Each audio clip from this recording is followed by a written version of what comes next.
most of us here would consider Michael Jordan to be the greatest, or at least one of the greatest basketball players of all time, even considering he was cut from his high school varsity basketball team. However, when he faces adversity, instead of quitting and giving up, he worked harder and pushed himself to the limits. This is a great example of grit. Life will never be easy and can be very overwhelming at times, but grit is so important because it shows that no matter how hard something is, we can get through it. While talent and connections with people matter, the combination of passion and perseverance help people overcome hardships and achieve long-term goals and success. I feel like I can talk about this because I have listened to this TED Talk that I will be reading from today, and I have played sports and had jobs where grit was required, as I'm sure most of you had here. Angela Lee Duckworth spoke in a TED Talk in 2013 about grit. Angela is a professor at the University of Pennsylvania and faculty co-director of Penn Warren Behavior Change for Good Initiative. She has also helped fund a summer school for the less fortunate children over 30 years ago, along with advising the World Bank, NFL and NBA teams, and giving TED Talks to help motivate and challenge people. And her TED Talk about grit is the most viewed TED Talk of all time. Angela had many wise things to say, but this part of the passage captures her background and why grit is so important. The passage goes as follows. After years of teaching, I came to the conclusion that we need in education a better understanding of students and learning from a motivational perspective, from a psychological perspective. So I left my classroom and I went to graduate school to become a psychologist. I started studying kids and adults in all kinds of super challenging settings. And in every setting, my question was, who is successful here and why? My research team and I went to West Point Military Academy. We tried to predict which cadets would stay in military training and which would drop out. We went to the National Spelling Bee and tried to predict which children would go the farthest and which would drop out. We partnered with private companies asking which of these salespeople is going to keep their jobs and who's going to earn the most money.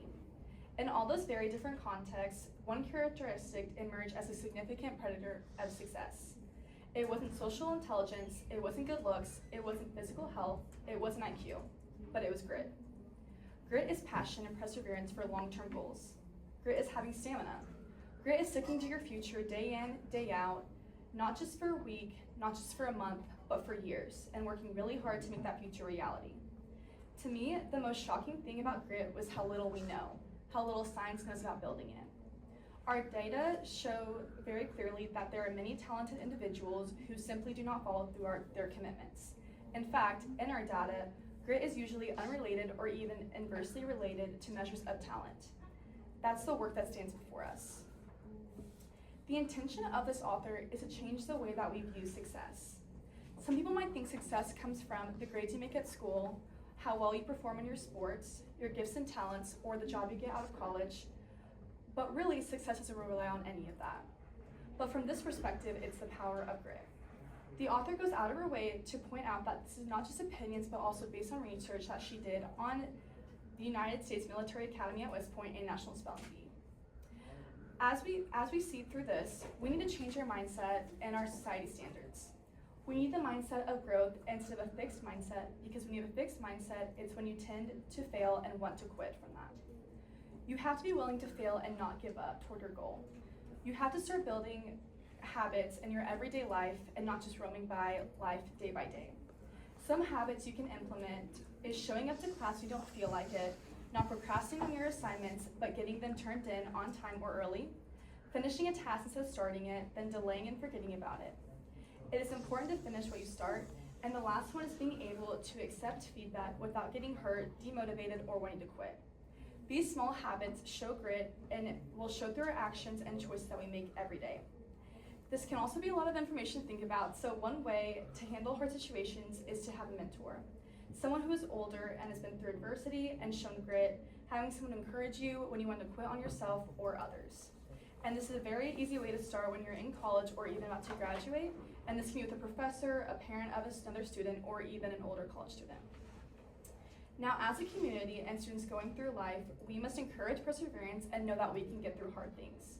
We must also support long-term goals of others and because grit is successful most with long-term dreams. From a study in 2023, it said that parents are the most influential figure in children's lives because that's where children learn mannerisms, see how their parents work, show their beliefs, talents, and ideals for their children. So we are called as a community to value grit and determination when things are challenging. Overall, grit is shared throughout us and our community because it's shown in our families, schools, and among friends. Know that no matter your given circumstances, you still have the ability for success without grit, no matter how much talent you don't have. Grit is what is defined as passion and perseverance or long-term goals. It has more success rather than intelligence, talents, or education in life. And as Michael Jordan once said, I can accept failure, everyone fails at something, but I can't accept not trying.